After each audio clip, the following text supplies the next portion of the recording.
அனைவருக்கும் வணக்கம்.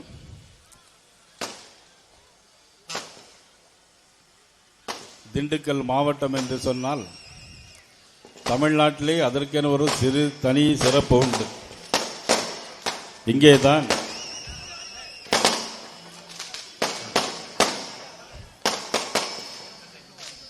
அறுபடை வீடுகளில் ஒன்றான பழனி முருகனுடைய கோவிலும் இங்கேதான் இருக்கிறது. வீரவேல் வெற்றிவேல் என்று சொன்னால் அது வீரவேல் வெற்றிவேல் என்று சொன்னால் 2026 தேர்தலில் அது தேசிய ஜனநாயக கூட்டணிக்கு வெற்றிவேலாக அமைகிற பழனி அடிவாரத்தில் இன்று பேசுகின்ற வாய்ப்பினை பெற்றமைக்கு நான் எனது மனமார்ந்த நன்றியினை தெரிவித்துக் கொள்கிறேன். இங்கேதான் கோட்டை மாரியம்மன் கோவிலும் இருக்கிறது. திண்டுக்கல் மாவட்டத்தில் இருக்கிற கோடைக்கானலில் தான் பூம்பாறை பகுதியில் குழந்தை வேலப்பர் ஆலயமும் இருக்கிறது. பழனி முருகனுடைய மாநாடு மதுரையிலே நடைபெற்றது. 5 லட்சம் பேர் கூடினார்கள். ஏன் கூடினார்கள் என்று சொன்னால், அந்த மாநாட்டில் திருப்பரங்குன்ற மலை யாருக்கு சொந்தம் என்கின்ற கேள்வி எழுந்தது. ஆனால் இப்ப எல்லாம் என்ன சொல்லிட்டான்னா, திருப்பரங்குன்ற மலையை சிக்கந்தர் மலை ஆக்கிட்டாங்க. சிக்கந்தர் மலை என்று சொன்ன உடனே சீறி எழுந்து 5 லட்சம் பேர் மதுரையிலே கூடினார்கள். அதுதான் பழனி முருகன் மாநாடாக அமைந்தது. கந்தர்மலை திருப்பரங்குன்றத்தின் மீது ஏற்பட்டிருக்கின்ற பாசமும் தான் இன்றைக்கு 5 லட்சம் பேர் கூடினார்கள். அவசர கோலமாக ஆட்சியாளர்கள் அங்கே கும்பாபிஷேகம் நடத்தினார்கள். அவசர கோலமாக நடத்தினதுதான் கோபுரமே சரிந்து விழுந்தது. இப்படிப்பட்ட ஒரு சூழ்நிலையில்தான் இன்றைக்கு திண்டுக்கல் மாவட்டம் இன்றைக்கு இருக்கிறது. அன்புக்குரிய அண்ணன் திண்டுக்கல் சீனிவாசன் அவர்கள் அனைத்து இந்திய அண்ணா திராவிட முன்னேற்ற கழகத்தின் 12 காலமாக சிரிக்க வைப்பவர், சிந்திக்க வைப்பவர். புரட்சி தலைவி அம்மா அவர்களிடம் நம்பிக்கையை பெற்றவர். இன்றைக்கு அவர் நம்போடு இருக்கிறார். இந்த மாவட்டத்திற்கு சொந்தக்காரர். அண்ணன் நத்தமீரா விஸ்வநாதன் அவர்கள் அமைச்சராக பணியாற்றியவர். இந்த பகுதியில் மட்டுமல்ல, தமிழகம் முழுவதும் வல்ல வந்தவர். இன்றைக்கு தேசிய ஜனநாயக கூட்டணியில் அண்ணன் EPS அவருடைய தலைமையிலே இன்றைக்கு வெற்றி நடை போடுகின்ற கூட்டணியாக இன்றைக்கு நாம் ஒற்றுமையாக இந்த நேரத்திலே கூடியிருக்கிறோம்.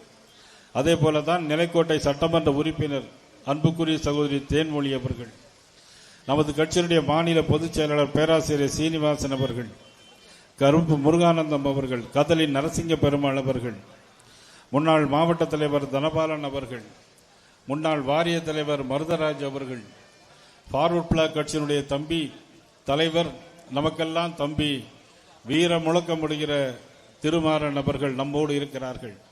தமிழ் மாநில காங்கிரஸ் நம்மோடு இருக்கிறது. மாவட்ட தலைவர் முத்துராமலிங்கம் அவர்கள் இவர் சிறப்பான முறையில் இந்த ஏற்பாடு செய்திருக்கிறார்கள். அவருக்கும் எனது மனமார்ந்த நன்றியை நான் தெரிவித்துக் கொள்கிறேன். இந்திய ஃபார்வர்ட் பிளாக் கட்சியினுடைய மாநில இளைஞர் அமைப்பு செயலாளர் டைகர் விஜய் அவர்கள் இந்த கூட்டத்திலே கலந்திருக்கிறார்கள். அண்ணன் ராதாகிருஷ்ணன் அவர்கள், அண்ணன் மற்றும் இந்த கூட்டத்தில் பாரதிய ஜனதா கட்சியினுடைய ஒன்றிய பொறுப்பாளர்கள், அனைத்து இந்திய அண்ணா திராவிட முன்னேற்ற கழகத்தினுடைய பொறுப்பாளர் அனைவருக்கும் என்னுடைய மனமார்ந்த நன்றியும் வணக்கத்தை நான் தெரிவித்துக் கொண்டு, இந்த நிகழ்ச்சியை ஏற்பாடு செய்த கருப்பு முருகானந்தத்தோடு தோளோடு தோளொன்று வேலை பார்த்த லோகநாதன், இளங்கோ, அவர்களோடு பணியாற்றிய சுசீந்திரன் உள்ளிட்ட அனைவருக்கும் எனது நன்றியும் வணக்கத்தை நான் தெரிவித்துக் கொள்ள கடமைப்பட்டிருக்கிறேன். திண்டுக்கல் மாவட்டத்தை பொறுத்த மட்டிலும் பல்வேறு பிரச்சனைகள் இருக்கிறது. இங்கே உள்ள உள்ளூரில் திராவிட முன்னேற்ற கழக 4 ஆண்டு கால ஆட்சியில் எவ்வளவு அலங்கோலங்கள் ஏற்பட்டிருக்கிறது என்பதை முதலில் ஒரு 2 நிமிடம் ஒரு வீடியோ காட்சியாக நாம் இப்பொழுது பார்க்கலாம். வீடியோ காட்சி போடலாம். நிலக்கோட்டை அன்பழகன், நமது பிரேம்குமார், முன்னாள் சட்டமன்ற உறுப்பினர்கள் அனைவருக்கும் எனது வணக்கத்தை நன்றியும் தெரிவித்துக் கொள்கிறேன்.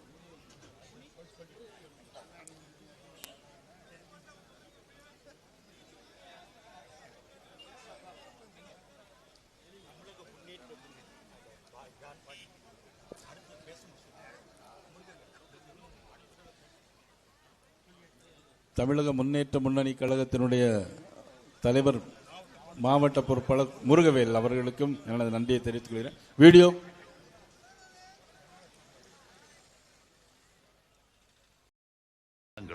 இழந்து பொலிவின்றி தவிக்கிறது. முருகனின் 2ஆம் படை வீடு அமைந்துள்ள மாவட்டம், விவசாயம், சுற்றுலா என தமிழ்நாட்டின் இதயமாக திகழ்ந்த திண்டுக்கல் இன்று அனைத்து அடையாளங்களையும் இழந்து பொலிவின்றி தவிக்கிறது. இதற்கெல்லாம் முக்கிய காரணம் ஊழலில் ஊறிப்போன திமுக அரசுதான். தேர்தலுக்கு முன் கையில் வேல் பிடித்து திமுக இந்துக்களின் விரோதி இல்லை என ஏமாற்றிய கூட்டம் தேர்தல் முடிந்த பின் தனது சுயரூபத்தை காட்டத் துவங்கியது. இதற்கு பழனி முருகன் கோவிலில் அடிப்படை வசதிகள் கூட இல்லாததே சாட்சி. இன்னைக்கு என்ன பக்தர்களுக்கு வசதி செஞ்சு கொடுத்துருக்கீங்க சொல்லுங்க. ஐயப்ப சீசன்ல ஒரு நாளைக்கு லட்சக்கணக்கான பேர் வர, லட்சக்கணக்கான பேருக்கு பாத்ரூம் வசதி இந்த கோயில்ல இருக்கா? எல்லா காசு. இங்க பழனிக்கு வர பக்தர்கள் எல்லாமே ரொம்ப சிரமப்படுறாங்க. பழனிக்கு வர பக்தர்கள் எல்லாமே ரொம்ப சிரமப்படுறாங்க. தேர்தல் வருகிறதே என்று அவசரமாக பழனி கோவிலில் திமுக அரசு நடத்திய கும்பாபிஷேகம் முருக பக்தர்களிடையே கொதிப்பை ஏற்படுத்தியதோடு பல்லாயிரம் கோடி செலவு செய்து கும்பாபிஷேகம் நடத்தியதாக கூறினார்கள். ஆனால் கோவிலின் கோபுரம் சேதமடைந்ததால் மக்கள் கோபமடைந்தனர். இந்த கோபத்தில் எண்ணெயை ஊற்றும் விதத்தில் கெட்டுப்போன பஞ்சாமிரதத்தை விற்பனை செய்திருக்கிறது இந்த இந்து விரோத திமுக அரசு. இந்த பழனி தொகுதியின் எம்எல்ஏவும் திமுக அமைச்சரின் மகனுமான ஐபி செந்தில்குமார் பழனியில் நடக்கும் அத்தனை குளறுபடிகளுக்கும் பிரச்சனைகளுக்கும் தனக்கும் ஏதோ சம்பந்தம் இல்லாதது போல் இருக்கிறார். பழனி கோவிலிலேயே கை வைக்கும் இவர்கள் ஒட்டுமொத்த திண்டுக்கல் மாவட்டத்தையுமே விட்டு வைப்பார்களா என்ன? திண்டுக்கல் மாவட்டத்தில் ஊரக மற்றும் உள்ளாட்சித்துறை அமைச்சர் ஐ பெரியசாமி இல்லம்னா, கோவிந்தாபுரத்தில் உள்ள அவரது வீடு, சீலப்பாடியில் உள்ள அவரது மகன் ஐ செந்தில்குமார் மற்றும் அவரது மகள் குடியிருக்கக்கூடிய சிவாஜி கணேஷ் பிரிவில் 3 இடங்களும் சோதனையானவை. அமைச்சரின் மகள் கடந்த 2015ஆம் ஆண்டு ரியல் எஸ்டேட் தொழிலதிபரின் கொலை வழக்கு ஒன்றில் நேரடியாக சம்பந்தப்பட்டிருப்பதும் தெரிய வந்தது. இவர்களின் அட்டூழியத்தால் விரக்தி அடைந்த திண்டுக்கல் மக்கள் அமைச்சர் பெரியசாமியை விரட்டி அடித்தனர்.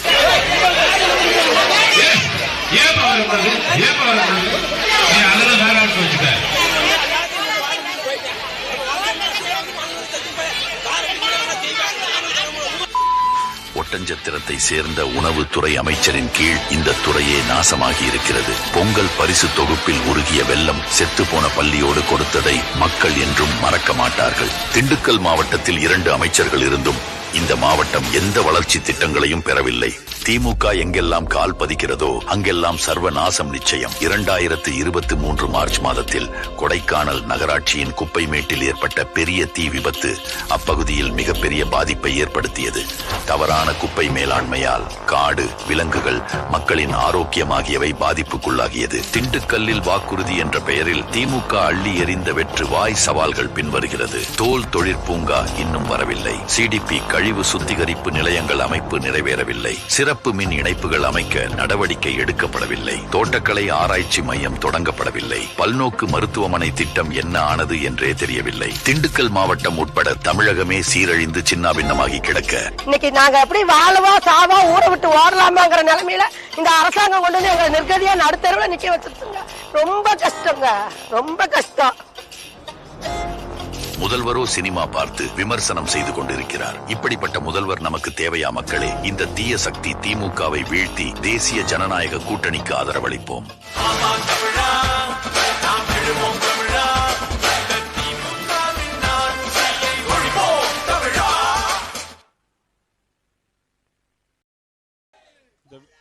ஹலோ, இந்த வீடியோலாம் பார்த்தீங்களா?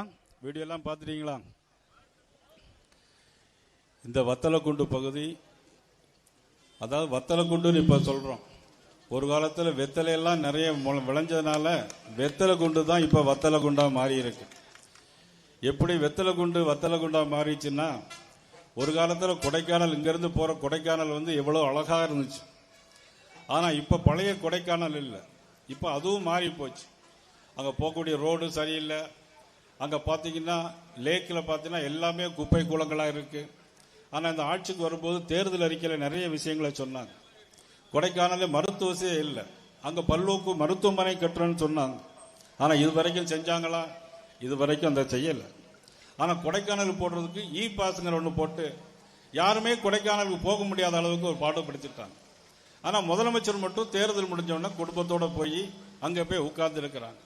ஆனால் மற்றவங்களுக்கெல்லாம் பாஸு, ஆனால் முதலுக்கு மட்டும் ஒரு பாஸுங்க இல்லை.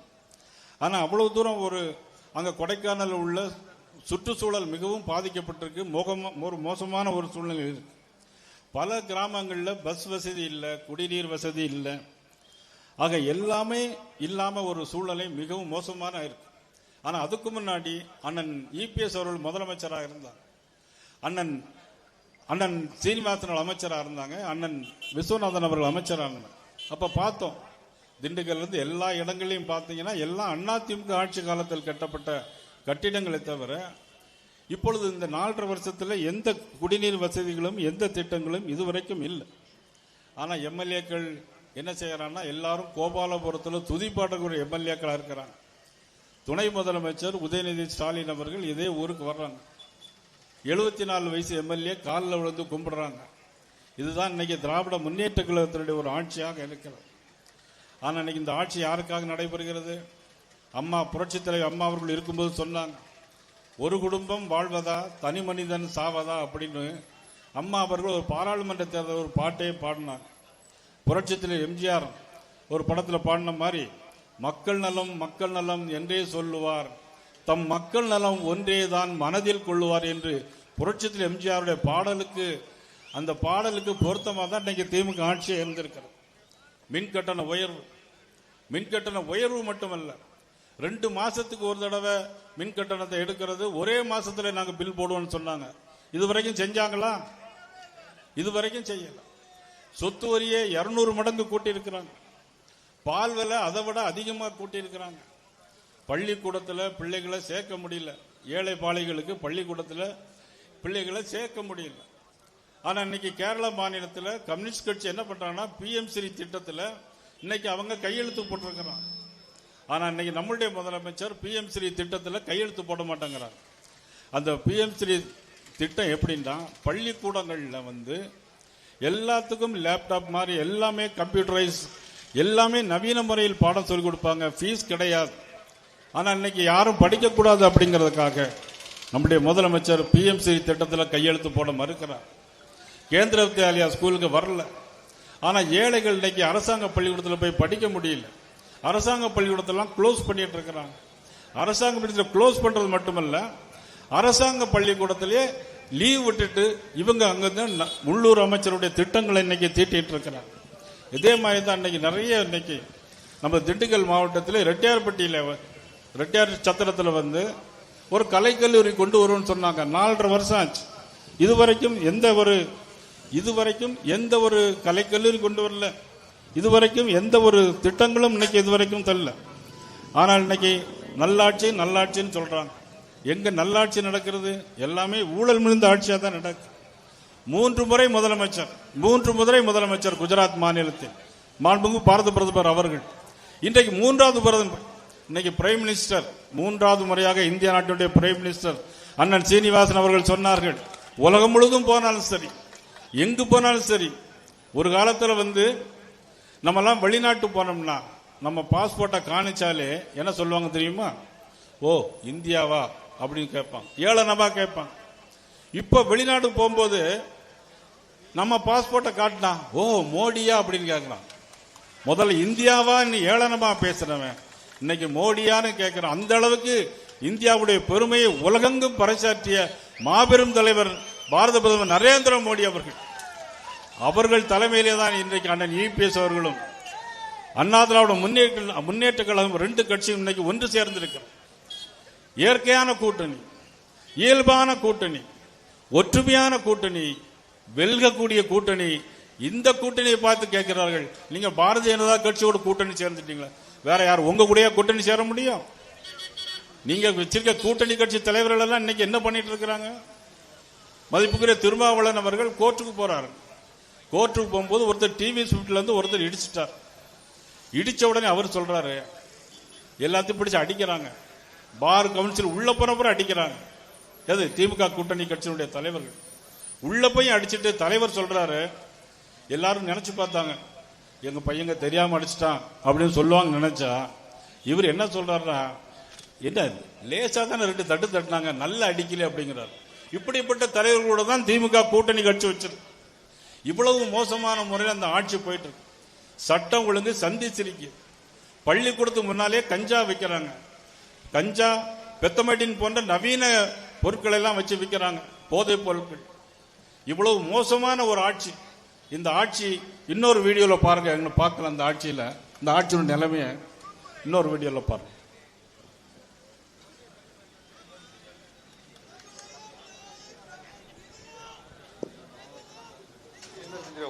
திண்டுக்கல் மக்களின் உள்ள குமுறல்.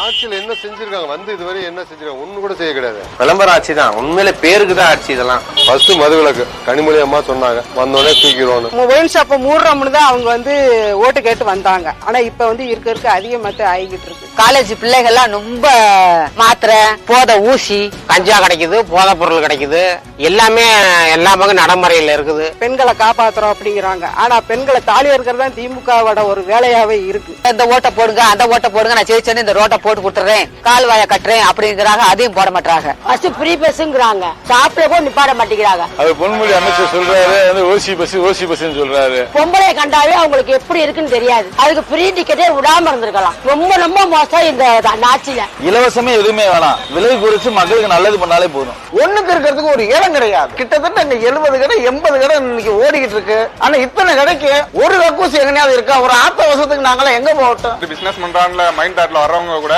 இங்க இந்த மார்க்கெட் இப்படி இருக்குன்றத பார்த்துட்டு வேணாம்னு சொல்லிட்டே போயிடுறாங்க. Councillor, MLA, MP, ward councillor முதல் கொண்டு கொள்ளையடிக்கிறான். கொடூரத்தின் உச்சன்ற மாதிரி இது ஆட்சி காலமே கிடையாது. பெரிய ஃபேக்டரியோ ஒரு பெரிய பொருளாதார வளர்ச்சியோ இல்லாத ஒரு இடம் பழனிங்கிற ஒரு இடம். 2000 குடும்பம் இன்னைக்கு நடுத்தரவுல நிக்குது. 100 வருஷமா நாங்க இருந்த வீடை எங்களை புடுங்கிட்டாங்க, கடையும் பூரா எடுத்துட்டாங்க. ஒண்ணுமே இல்லாம நிற்கதியா எங்களை நிக்க வச்சிருச்சு இந்த அரசாங்கம். பில்டிங் கட்டி விடுங்கலாம் கேட்கல. எங்களை ஒரு 2 மணி நேரம் விடுங்க, டைமிங் வச்சு விடுங்க, காலையில ஒரு 2 மணி நேரம், சாயந்தரம் ஒரு 2 மணி நேரம் விடுங்க, வியாபாரம் பண்றோம் அப்படின்னு தான் கேட்கறோம். பிச்சைக்காரங்க விட கேவலமா இருக்கிறோம். வாழ்ந்த ஒரு காலத்துல எங்களுக்கு எந்த ஒரு இதுமே கிடையாது. எங்களை வாழ்க்கையே இல்லாம எங்களை நிர்கதியா இந்த அரசாங்கம் ஆக்கி போடுச்சு.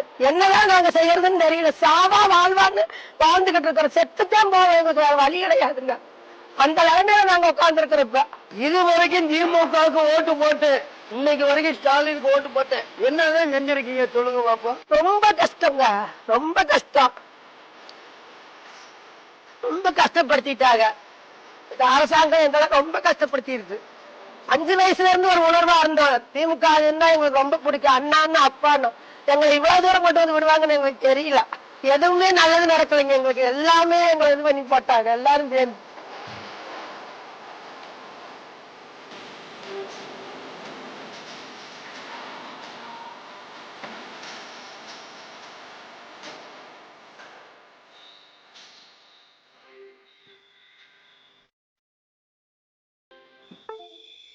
திண்டுக்கல் மக்களின் உள்ள குமுறல்.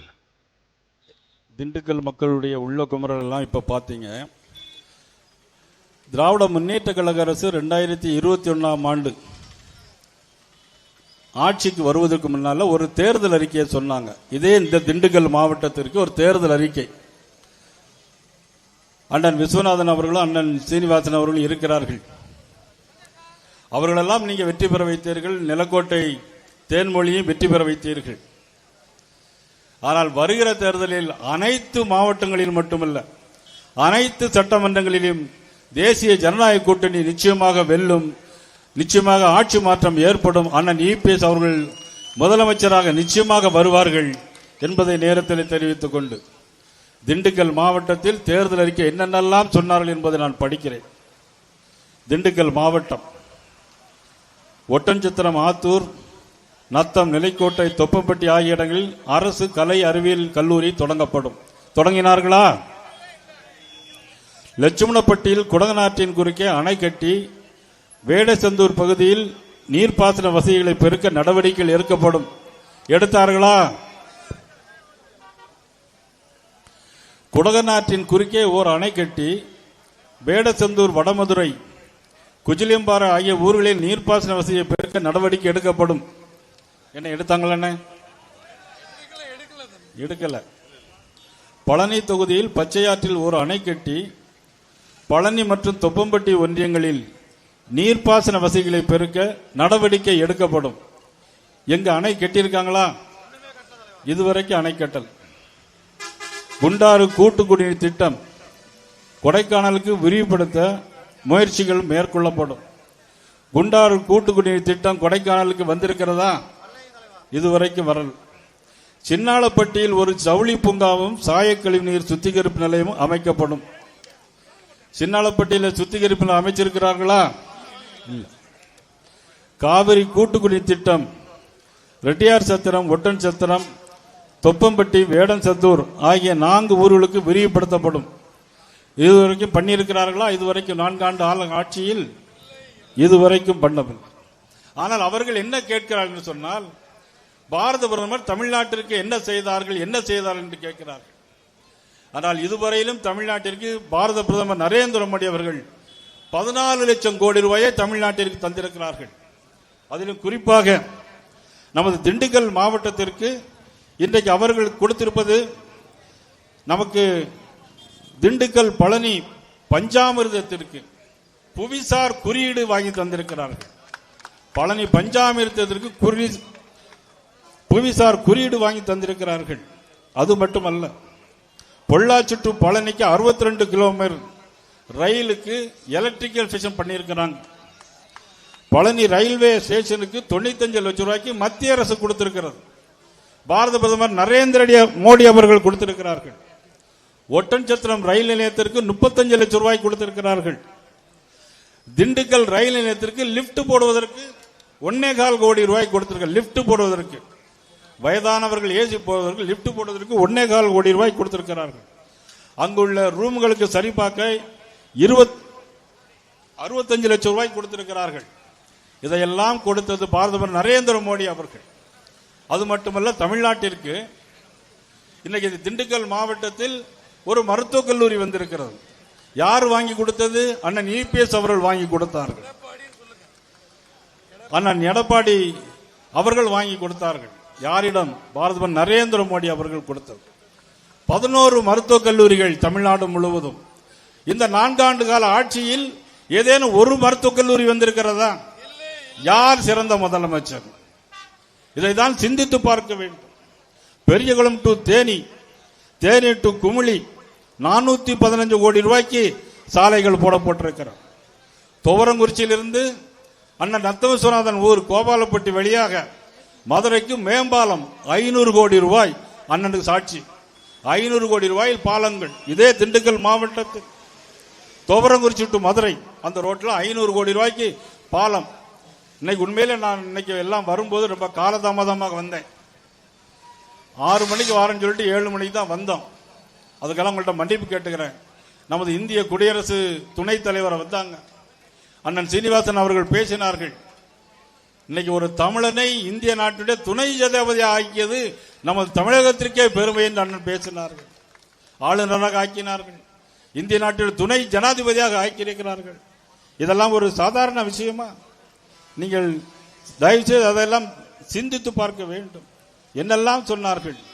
40 மலிவு விலை மருந்து கடைகள், மத்திய அரசுடைய 40 மலிவு விலை மருந்து கடைகளை தந்தது பாரத பிரதமர் நரேந்திர மோடி அவர்கள். அது மட்டுமல்ல, ஆட்சிக்கு வரும்போது என்னெல்லாம் சொன்னார்கள்? நாங்கள் ஆட்சி பொறுப்பேற்று முதல் நாளிலே நீட் தேர்வை ரத்து செய்வோம் என்று சொன்னார்கள். 5 ஆண்டுகள் ஆகிவிட்டது. நீட் தேர்வு ரத்து செய்தார்களா? இதுவரையிலும் இல்லை. பொய்யை சொல்லியே ஆட்சிக்கு வந்திருக்கிறார்கள். மதுக்கடைகள் எண்ணிக்கை குறைப்போம் என்று சொன்னார்கள். ஆனால் டாஸ்மாக்ல அவர்கள் இன்னைக்கு என்ன தெரியுமா? 750 கோடி ரூபாய்க்கு டார்கெட் வைத்திருக்கிறார். மதுக்கடைகளை குறைப்போம் என்று சொல்லிவிட்டு ஒவ்வொரு ஆண்டும் ரிவ்யூ மீட்டிங் போடுறாங்க. என்ன ரிவ்யூ மீட்டிங் என்ன போடுறாங்கன்னா, அடுத்த டார்கெட் எவ்வளவு சேல்ஸ் அதிகமாக்கலாம் அப்படின்னு சொல்லி 600 கோடி ரூபாய் டார்கெட் வச்சு 209 கோடி ரூபாய்க்கு டார்கெட் போட்டிருக்கிறாங்க. ஆனா இன்னைக்கு எந்த டார்கெட்டை விவசாய மக்கள் மத்தியில் காட்டியிருக்காங்களா? டெல்டா பகுதியில் அண்ணன் தம்பி முருகானந்த் அங்க இருக்கார். அவரோடு 2 தினங்களுக்கு முன்பாக நாங்க போனோம். எங்கேயுமே தனியார், எல்லாமே தனியார் கொள்முதல் நிலையங்கள். அந்த வாடகை யார் கொடுக்கும்னா விவசாயிகள் கொடுக்கணும். சரி, அப்படியே வர வேண்டும் என்று சொன்னால் 1 ரூபாய்க்கு 1 கிலோ நெல்லுக்கு 1 ரூபாய் கமிஷன். ஒரு மூட்டைக்கு 42 ரூபாய் விவசாயி கொடுத்தால்தான் முடியும். 6,30,000 ஏக்கர் பயிர் செய்தார்கள் ஜூன் மாதம் 1ஆம் தேதி. முதலமைச்சருக்கு தெரியும். ஆனால் எந்தவித நடவடிக்கையும் எடுக்கவில்லை. செப்டம்பர் மாதம் 5ஆம் தேதி அறுவடை முடிய வேண்டும். அறுவடை முடிவதற்கு கொள்முதல் பண்ணவில்லை. மழையும் பெய்தது. எல்லா நெல்களும் முளைத்து விட்டது. இன்னைக்கு தஞ்சை டெல்டா பகுதியினுடைய விவசாயிகள் அவ்வளவு பேர் இன்னைக்கு மிக சோகமான ஒரு சூழ்நிலையில் இருந்து கொண்டிருக்கிறார்கள். சட்டம் ஒழுங்கு சரி இருக்கிறதா? இல்லை. எங்கு பார்த்தாலும் போதைப் பொருள் விற்பனை. ஆனால் கரூரில் ஒரு சம்பவம் நடந்தது. 41 பேர் இறந்து போனார்கள். 41 பேர் இறந்த சம்பவம் உலகையே உலுக்கிய. முதலமைச்சர் உடனடியாக வருகிறார். இரவோடு இரவாக போஸ்ட்மார்ட்டம் பண்ணப்படுகிறது. யாரை காப்பாற்றுவதற்காக? திமுகவை சேர்ந்த தவறு செய்தவர்களை காப்பாற்றியிருக்கார்கள். தமிழக வெற்றி கழகத்துடைய தலைவர் அவர் பேருந்திலே வருகிறார், வந்து நின்னவுடனே பேச ஆரம்பிக்கிறார். 10 ரூபாய் பாட்டில் 10 ரூபாய் பாட்டில் அப்படின்னு ஒரு பாட்டு பாடுறார். 10 ரூபாய் பாட்டில் என்னன்னு தெரியுங்களா உங்களுக்கு? 10 ரூபாய் பாட்டில் என்னது? யாரு 10 ரூபாய் பாட்டில்னு பாட்டு பாடுறாங்க. உடனே செருப்பு கலத்தி வீசுறாங்க, கரண்ட் ஆஃப் பண்றாங்க, லத்தி சார்ஜ் பண்ணுது. 10 வயது குழந்தை, 3 வயது குழந்தை எல்லோருமே எல்லோருடைய காலில் நசுங்கி விழுந்து சாகக்கூடிய ஒரு கொடூரமான சம்பவம் ஒரு ஆட்சியிலே நடைபெற்று என்று சொன்னால் அது திராவிட முன்னேற்ற கழக அரசு. இந்த அரசு வீட்டுக்கு அனுப்பப்பட வேண்டும். கரூரில் மட்டுமா? கள்ளக்குறிச்சியில் 65 பேர் செத்தார்கள். கரூருக்கு போன முதலமைச்சருடைய கால்கள் கள்ளக்குறிச்சி போகவில்லை. ஏன் என்று கேட்டால் சாராயம் குடித்து செத்து போனார். ஆனால் சாராயம் குடித்து செத்து போனால் அதற்கு 10 லட்சம் ரூபாய் கொடுக்கிறார்கள். இப்படிதான் இந்த ஆட்சி நடைபெற்று வந்து கொண்டிருக்கிறது. இந்த ஆட்சி வீட்டுக்கு அனுப்பப்பட வேண்டும் என்பதற்காகத்தான் உருவாக்கப்பட்ட மாபெரும் ஒரு கூட்டணி, தேசிய ஜனநாயக கூட்டணி. அண்ணன் எடப்பாடியார் அவருடைய தலைமையிலே ஏற்படுத்தப்பட்ட கூட்டணி நிச்சயமாக வெல்லக்கூடிய கூட்டணியாக அமையும். ஆனா இப்பொழுது ஒரு முதலமைச்சர் ஒரு பேச்சு பேசிட்டு இருக்காங்க. சார் சார் சார்னா எந்த சார்? அவருக்கு தெரிஞ்ச சார் எல்லாம் அண்ணா பல்கலைக்கழகத்தில் பெண்ணை தனியா கூட்டிட்டு போய் ஒரு ஆள்கிட்ட பேசுங்க, அந்த சார் பேசுறாருன்னு சொன்ன அந்த சாரா? ஆனா சார்னா எப்பொழுதுமே திமுகவுக்கு ஒரு பயம் இருந்துக்காக செய்யுது. அந்த சார்னாலும் ஒரு பயம்தான், அது சிபிஐல கேஸ் வழக்கில் இருக்கு. ஆனா இந்த சார்னாலும் வாக்கெடுப்பு எதற்காக எடுக்கிறார்கள்? காங்கிரஸ் ஆட்சி காலத்திலே 10 முறை வாக்கெடுப்பு நடத்தப்பட்டிருக்கிறது, நேரு காலத்திலிருந்து நடத்தப்பட்டிருக்கிறது. ஆனால் ஏன் என்று சொன்னால் வங்கதேசத்திலிருந்து ஊடுருவி வருகிறார்கள். வங்கதேசத்திலிருந்து நமது இந்தியாவிற்கு ஊடுருவி வந்து இங்கேயே போலி ரேஷன் கார்டு, போலி அடையாள அட்டை எல்லாம் வாங்கிட்டு தீவிரவாத செயலில் ஈடுபடுறாங்க. நமது கரூரில் கூட சமயத்தில் நமது மத்திய போலீசார் வந்து கைது பண்ணிட்டு போனாங்க. அவ்வளவு தீவிரவாதிகள் ஊடுருவார்கள். அதற்காகத்தான் சிஏஏ சட்டம் கொண்டு வந்தது. அதனால் இஸ்லாமியர்களுக்கெல்லாம் பாதுகாப்பு இல்லை என்று சொன்னார். சிஏஏ சட்டம் கொண்டு வந்து எத்தனை ஆண்டுகளானது? ஒரு இஸ்லாமியருக்காவது ஏதாவது பாதிப்பு ஏற்பட்டிருக்கிறதா? ஆனால் பிரித்தாளுகின்ற சூழ்ச்சியை ஸ்டாலின் அவர்கள் செய்து கொண்டிருக்கிறார்கள். அது மட்டுமல்ல, ஒவ்வொரு முறையும் இன்னைக்கு தோல்வி பயம் வந்திருக்கிறது. ஒவ்வொரு முறையும் இதே மாதிரி ஏதாவது ஒரு காரியம் சொல்லுவார், இல்லைன்னா டீலிமிட்டேஷன் பண்றார்கள், பாராளுமன்றத்துடைய எண்ணிக்கையை குறைக்கிறார்கள் என்றெல்லாம் இப்படி சொல்லுவார்கள். எல்லாமே காரணம் பயிர் பிரச்சனை, குடிநீர் பிரச்சனை, சட்டம் ஒழுங்கு பிரச்சனை, பள்ளிக்கரணை ஊழல் வேற நடந்து கொண்டிருக்கிறது. இதையெல்லாம் திமுகவுடைய தோல்விக்கான அறிகுறிகளாக காட்டப்படுகிறது. இதுதான் அனைத்து இந்திய அண்ணா திராவிட முன்னேற்ற கழகத்தை உருவாக்கிய தலைவர் புரட்சித் தலைவர் எம்ஜிஆர் அவர்கள். வாழ்ந்தவர் கோடி, மறைந்தவர் கோடி, மக்கள் மனதில் வாழ்கின்ற மாபெரும் தலைவர் புரட்சித் தலைவர் எம்ஜிஆர் உருவாக்கிய அற்புதமான இயக்கம். அதே மாதிரி பாரதிய ஜனதா கட்சி, ஜனசங்கம் உருவாக்கிய கட்சி. ஆர்எஸ்எஸ் என்று சொல்கிறார்கள். ஆர்எஸ்எஸ் 100 ஆண்டு காலம் ஆகிவிட்டது. ஒரு அற்புதமான இயக்கம். இந்த நாடு ஒருமைப்பட வேண்டும், தேச நலனுக்காக இருக்கின்ற இயக்கம். அப்பேற்பட்ட இயக்கத்தில் வந்த பாரதிய ஜனதா கட்சியும், அனைத்து இந்திய அண்ணா திராவிட முன்னேற்ற கழகமும், தமிழ் மாநில காங்கிரசும், தம்பி தலைமையிலான ஃபாரூக் பிள்ளை கட்சி, திருமாறன் கட்சியும் மற்றும் பாரிவேந்தர் கட்சியும், புதிய நீதி கட்சி, ஜான் பாண்டியன் அவர்களுடைய தலைமையிலான கட்சி இன்னைக்கு அற்புதமான ஒரு கூட்டணியாக உருவெடுத்து விஸ்வரூபம் எடுத்திருக்கிறது. எந்த சூழ்நிலையிலும் 2026 ஆட்சி மாற்றம் உறுதி. அண்ணன் எடப்பாடி அவர்கள் தலைமையில் ஆட்சி மாற்றம் வரும் என்ற நேரத்திலே சொல்லி இந்த வாய்ப்பினை தந்த அத்தனை பேருக்கும், திண்டுக்கல் மாவட்ட மக்கள் அத்தனை பேருக்கும் என மனமார்ந்த நெஞ்சார்ந்த நன்றியை தெரிவித்து மீண்டும் சந்திப்போம், ஒன்றுபடுவோம், வெல்வோம். நன்றி, வணக்கம்.